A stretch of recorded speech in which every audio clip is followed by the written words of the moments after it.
Like I find, especially these days, because of the pandemic and because, people have been more hard on themselves, they don't forget that it's purely circumstantial that they are feeling this way. It has got nothing to do with them being incompetent or nothing to do with them, not doing enough work-wise. Because I've had so many clients, who before this pandemic occurred, they were saying like, oh, I was so successful, I was making this much sales and business was good, and everything, and now everything's not good, and I'm worried, and I'm very anxious, and it makes me feel like, I'm not doing a good enough job. So that compassionate element, like I find I've been doing a lot more compassionate therapy. There actually is a type of therapy called compassionate therapy, which actually teaches you to practice kindness instead of judgment. So, practicing more kindness in how you talk to yourself versus, being very judgmental of what you're doing, So it's just reminding yourself that, hey, I'm actually doing all I can given the circumstances. Sometimes in life, we can be doing everything, we can really be pulling out all the shots. We can really be just trying our best. But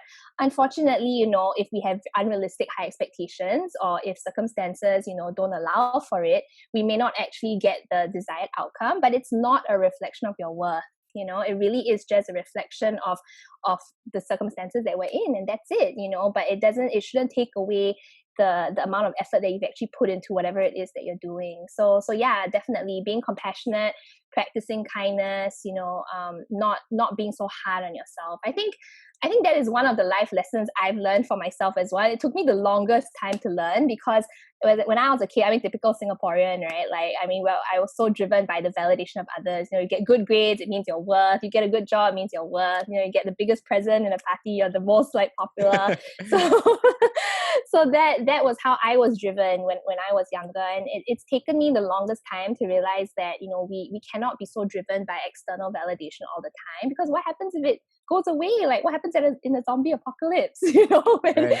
When these things don't matter anymore. It really just depends on your own intrinsic values as a person. Your ability to adapt, your attitudes, your habits. These are the things that you should be defined by, and not so much by the validation. Yeah.